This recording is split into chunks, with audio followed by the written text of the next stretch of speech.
Motion of charge particle in uniform electric field.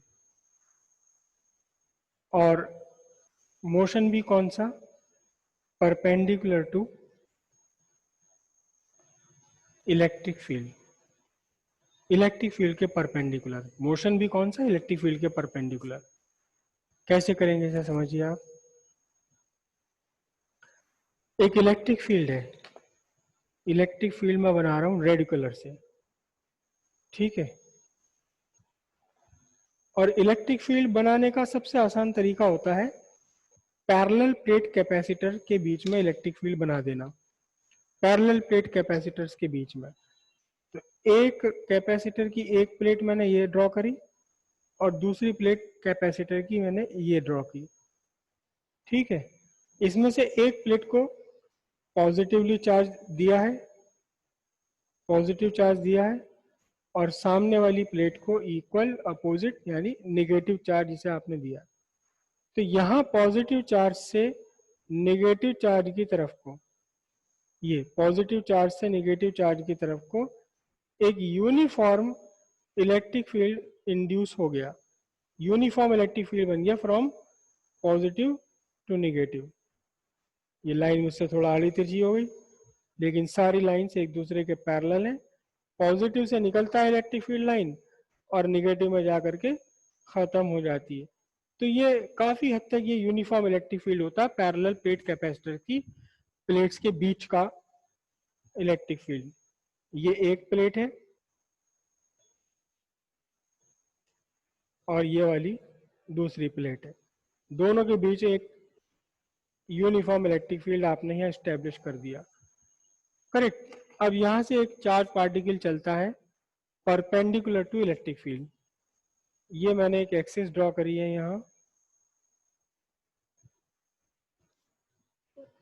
इसे मैं लिख रहा हूँ एक्स एक्सिस। वैसे एक्स एक्सिस होना जरूरी नहीं है, और ये मैंने बनाई है दूसरी परपेंडिकुलर, इसको मैं लिखता हूँ वाई एक्सिस, करेक्ट। ये आपका ओरिजिन हो गया, ओ पॉइंट। अब यहां से एक पार्टिकल ने एंटर किया, एक पार्टिकल ने यहां से एंटर किया, कितनी वेलोसिटी से एंटर किया? v वेक्टर वेलोसिटी से एंटर किया। v वेक्टर है परपेंडिकुलर टू इलेक्ट्रिक फील्ड। देखिए ध्यान से, ये इलेक्ट्रिक फील्ड ऐसे, तो यहाँ इसके परपेंडिकुलर परपेंडिकुलर चार्ज पार्टिकल ने एंटर किया। Mass of particle m, charge उसका plus q. Mass of particle m, charge उसका प्लस क्यू है, ठीक है। अब क्या होगा देखो ध्यान से, जरा मैं जिससे पूछूं वही आंसर दे। एक चार्ज पार्टिकल है, इलेक्ट्रिक फील्ड के अंदर है, तो इसके साथ क्या होता है? इस चार्ज पार्टिकल के साथ क्या होता है? आज तो यश मावी जी बता दो। सब ऐसे ही है सर ये मावी। फोर्स है सर, ये आगे बढ़ता हुआ ऊपर की साइड को जाएगा, मतलब इलेक्ट्रिक फील्ड के साथ। आगे बढ़ता हुआ ऊपर की तरफ को भी जाएगा, इलेक्ट्रिक फील्ड की डायरेक्शन में ऊपर को भी जाएगा ये। अरे सवाल तो यही है, क्यों जाएगा? इसे क्या खुशी लग रही है क्योंकि ऊपर इलेक्ट्रिक फील्ड में जाने रखा की? हाँ, है, फोर्स फोर्स एक्सपीरियंस करेगा ये। क्यों करेगा फोर्स एक्सपीरियंस? सर क्यों? ने इलेक्ट्रिक फील्ड में रखा है ना चार्ज पार्टिकल। हाँ, अब आई बात समझ में। नेगेटिव से अट्रैक्ट होता है। अरे नहीं, नेगेटिव पॉजिटिव से का क्या मतलब है इलेक्ट्रिक फील्ड से? इलेक्ट्रिक फील्ड में चार्ज पार्टिकल है तो उसके ऊपर फोर्स लगेगी, कितनी force? Q into E.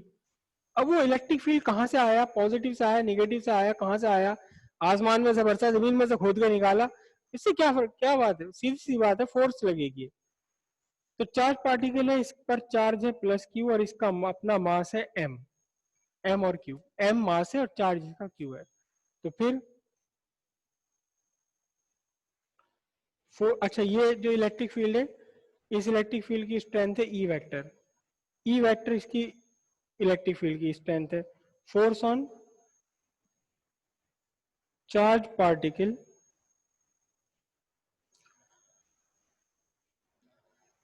inside electric field, inside electric field F is equals to Q into E, और इस फोर्स की डायरेक्शन वही होती है जो इलेक्ट्रिक फील्ड की डायरेक्शन है। Hence acceleration of particle, acceleration of particle a vector equals F vector by m, कितना होगा क्यू ई बाय एम। और ए वेक्टर की डायरेक्शन कौन सी, वही जो ई वेक्टर की डायरेक्शन है। अब यहाँ देखो ई वेक्टर की डायरेक्शन है अलोंग पॉजिटिव एक्सिस, ठीक है। तो ये मैग्नेट ए बना आपका q E by m, vector मैंने लगा के यहाँ डायरेक्शन लिख रहा हूँ, कहाँ along positive y axis, y axis के अलोंग, पॉजिटिव वाई एक्सिस के अलोंग है ये, ठीक है जी। अब जरा देखना ध्यान से, अब इस पर एक फोर्स लग रही है in the direction of electric field, in the direction of electric field. देखो ध्यान से, अभी किसी ने कहा था कि इस पर ये चलेगा, ये इस ऊपर को उठेगा, ना ना ना, चलना जरूरी नहीं है। इलेक्ट्रिक फील्ड में अगर है तो उस पर फोर्स जरूर लगेगी, फोर्स जरूर लगेगी। क्यों ही चलेगा, कब चलेगा, तो तभी जब चलने के लिए फ्री हो। अगर ये बाई दी वे चलने के लिए फ्री ना हो तो चलेगा ही नहीं। तो अब क्योंकि चलने के लिए फ्री है ये, तो इस तरह से ये इलेक्ट्रिक फील्ड में आगे बढ़ते बढ़ते ऊपर, इलेक्ट्रिक फील्ड की डायरेक्शन में, ऊपर या नीचे का कोई मतलब नहीं है, ऊपर या नीचे का कोई मतलब नहीं, इलेक्ट्रिक फील्ड की डायरेक्शन में चलता चला जाएगा। और जब ये इलेक्ट्रिक फील्ड से बाहर निकल जाएगा तब इसका जो ये घुमाव है, ऊपर बढ़ना था, ये बंद हो जाएगा और जहां से निकला वहां से सीधे स्ट्रेट लाइन में मूव कर जाएगा। अब इलेक्ट्रिक फील्ड से बाहर निकलते निकलते इसने वाई एक्सिस के अलोंग डिस्टेंस कवर कर लिया वाई, और इस एक्स एक्सिस के अलोंग, एक्स एक्सिस के अलोंग इसने डिस्टेंस कवर कर लिया, ये यहां से यहां तक कितना, ये डिस्टेंस कवर कर लिया एक्स, ठीक है। तो एक एक करके दो बार हम यहां लगाएंगे equation of motion.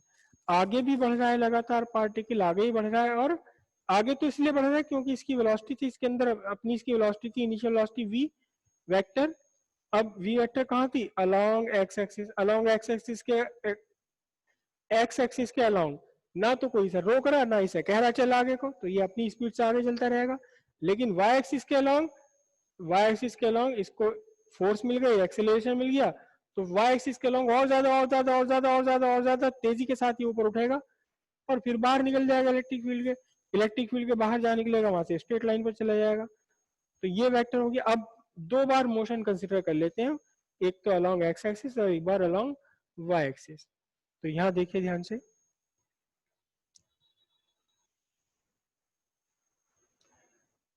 Consider motion along x axis, x axis के अलोंग कंसिडर किया मोशन, तो S x equals you x T plus half A x T square. X axis के अलोंग कितना डिस्टेंस कवर किया इसने, एक्स एक्सिस के along distance cover किया x, ठीक है। यू एक्स कितनी थी इसकी इनिशियल वेलोसिटी, इसकी इनिशियल वेलोसिटी थी we T plus half into zero into T square. X axis के अलोंग कोई भी मोशन नहीं, प्रोजेक्टाइल मोशन है ये, प्रोजेक्टाइल मोशन। अगर पिछले जन्म की थोड़ी बहुत यादें हो, थोड़ी बहुत यादें अगर बाकी हो पिछले जन्म की, तो प्रोजेक्टाइल मोशन, दो मोशन है इसके अंदर, एक एक दूसरे के परपेंडिकुलर है, जिसमें से एक मोशन विदाउट एक्सेलरेशन है और दूसरा मोशन में कांस्टेंट एक्सेलरेशन है। तो वही बात हम यहाँ से निकाल कर लाएंगे, देखिए t is equal to x by v, ठीक है, टाइम निकल गया। अब उसके बाद क्या करेंगे, consider motion along y axis, y axis के अलोंग किया तो क्या बनेगा, s y is equal to u y t plus half a y t square. Y axis के अलोंग कितना कितना उठ गया ये ऊपर, वाई कहां से कहां तक, यहां से लेके यहां तक वाई डिस्टेंस ये ऊपर उठ गया, तो वाई एक्सिस के अलोंग डिस्टेंस कितना है वाई।